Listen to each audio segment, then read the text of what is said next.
അപ്പോൾ ഇന്ന് നമുക്ക് മുട്ടയിലുള്ള കൂടുപാത്രമാണ് ഇന്ന് നമ്മുടെ വിഷയം കേട്ടോ.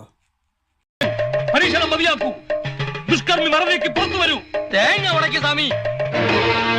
സത്യം തുറന്നു പറയൂ. ആരായി കുടം കുടിച്ചിട്ടത്? തേങ്ങ ഇറങ്ങി ഉടക്കി സ്വാമി. സ്വാമി. അപ്പോൾ ഈ മുട്ടയ്ക്കകത്ത് പല പല പരിപാടികളും നടക്കും മക്കളെ.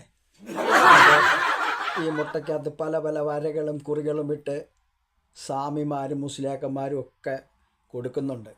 അപ്പോൾ അതിൻ്റെ ഒരു പ്രത്യാഘാതം വളരെ ഭീകരമാണ്. ഭാവിക്ക് പശ്ചാത്തപിക്കാൻ ഒരു ചെറുപഴുതു കൂടി. അന്തസ്സായി തെറ്റു തുറന്നു പറയൂ. നാം വെറുതെ വിടാം. വെറുതെ വിടാൻ പറ്റില്ല.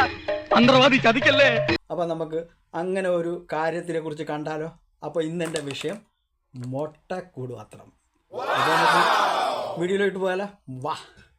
ഈ തെങ്ങയും തലയും അണ്ടകടാഹങ്ങളും ഞെട്ടിച്ചുകൊണ്ട് പൊട്ടിച്ചു തുടങ്ങും മുമ്പ് ഉണ്മ തുറന്നു പറഞ്ഞോളൂ.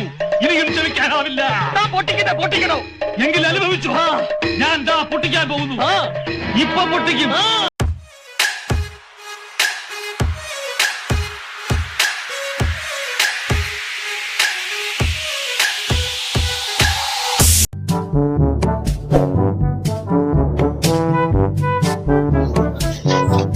ഹലോ മൂസ, ഇതെന്താ ഈ ബൈക്ക്? ഞാൻ എവിടേക്കാ പോയി? പഞ്ചാബിലോട്ട് പഞ്ചാബ്. പിന്നെ ആരോടെ ഞാൻ അത്ര നേരം ചലിച്ചത്? കൂട്ടേനെ കാണാൻ വേണ്ടി പോവാണ്. അല്ല അജ്ജെന്താ ഇവിടെ? എന്റെ വീടല്ലേ? എന്റെ വീടാ? അത്ര വലിയ വീടൊക്കെ ആയില്ലേ? ഈ കാറാർദാ? കാറിന്റെ തന്നെയാണ്.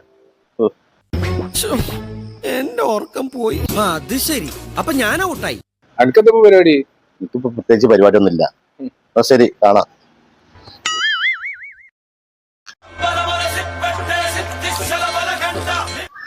ഈ ഫഹന്റെ കൂടെ കൂട്ടിക്കളിച്ച് നടന്ന ആളാ. ഇത്രയും വലിയൊരു വീട് വെച്ച് ഇവനക്ക് നല്ലൊരു പണി കൊടുക്കണം. പഴയ സാമിനൊന്ന് പോയി കാണണം.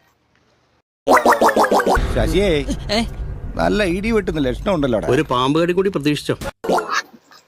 സാമിയെ, എന്താ നിങ്ങളെ കാണാൻ വേണ്ടി വന്നാണ്. എന്താ പിന്നെ കാണാൻ? എന്തെങ്ങനെ കിടന്ന് കിടക്കണ്? എന്താണ് പരിപാടി? ഒരു കാര്യം പറയാണ്ട്. എന്താണ് കാര്യം?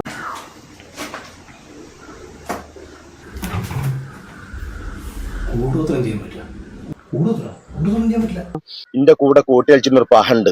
അവന്ന് വലിയ പൈസക്കാരനാ. വലിയ വീടും വെച്ചിരിക്കുന്നു, ഒരു കാറ് കൊടുത്തിരിക്കുന്നു. അവർക്ക് എനിക്കൊരു പണി കൊടുക്കണം. എന്താ ഇപ്പൊ ഇതിനൊരു പോംവഴി?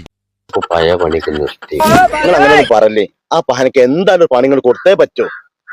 നിങ്ങൾ ആലോചിക്കല്ലേ. നിങ്ങൾ ആ പഴയ കബഡി ഒന്ന് നിർത്തിക്കാണേ.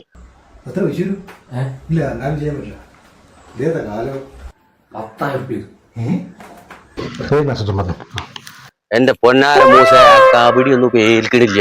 മുട്ട ഉണ്ട് എന്റെയൊക്കെ. മുട്ട എന്റെ ഉണ്ട്. ആ മുട്ടയല്ല, എന്റെ വേറെ മുട്ട ഉണ്ട്. ഇതിന്റെ കാശ് ഞാൻ തരാം. തന്നില്ലെങ്കിൽ ഞാൻ കുത്തിപ്പിടിച്ച് വാങ്ങിക്കും. വാങ്ങിയ മുട്ട, കോഴിമുട്ട, ഇതുകൊണ്ട് ഒരു പണി കൊടുക്കാൻ എനിക്ക്.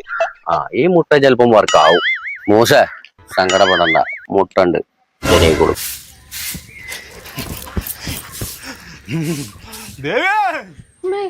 ഇയാടെ ഈ മുടിഞ്ഞ പൂജയും കൂടത്ര കാണണം. ഈ അയലക്കത്തുള്ളവരുടെ ഗുണം പിടിക്കാത്ത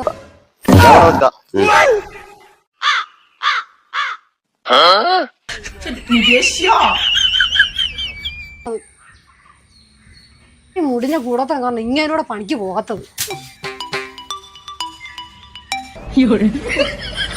മൂസ സമയ നല്ല കടുപ്പത്തിലാണ്. അന്റെ മൂട്ടായിട്ടേ താടിയൊന്നാണ്ട് വേർത്ത്. ഈ ഉപകാരം ഞാൻ ഒരിക്കലും മറക്കൂല സമയെ. ഒരിക്കലും മറക്കരുത്. അതുകൊണ്ട് അവർക്ക് നല്ലൊരു പണിയാനാവട്ടെ. നല്ല പണിയാ കൊടുക്കുന്നത്. എന്നാടാ? ഓ ഞാൻ ഇല്ലടാ. തൊട്ടപ്പുറത്തെ പുള്ളി കംപ്ലീറ്റ് കൂടോത്രം ചെയ്തേക്കാം. അതുകൊണ്ട് എനിക്ക് പണിക്കൊന്നും പോകാൻ പറ്റില്ല.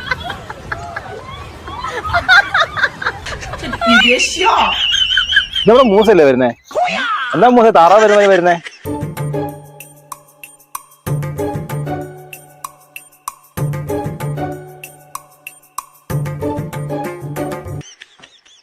അതൊന്നും പറയണ്ട. ഞാനൊരു പഹനക്ക് മുട്ട കൊണ്ട് പണി കൊടുത്താണ്.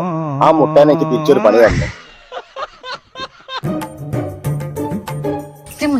അപ്പുറം രാജേഷിന്റെ പേരെ നമ്പർ അതിലെ കൊണ്ട് എന്തോ കുഴിച്ചിട്ടുണ്ട്. കൂടോത്രം തമാശ പറയാൻ പറ്റില്ല. ഇങ്ങോട്ട് ആ മനുഷ്യൻ. ഈ ചങ്ങായി ഇപ്പൊ എന്തിനാ വിളിക്കുന്നത്? ഹലോ.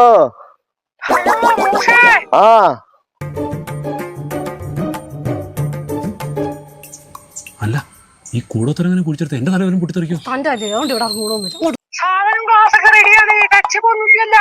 ടച്ചപ്പിന് എന്റെ കയ്യിലൊന്നുമില്ല.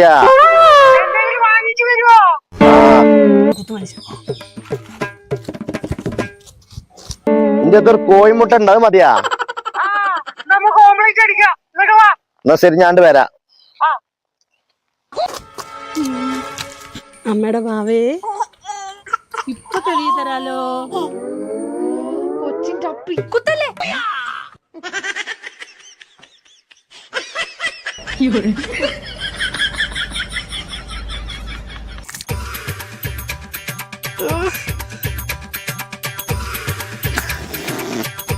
മധുരമില്ലാത്ത പായസോ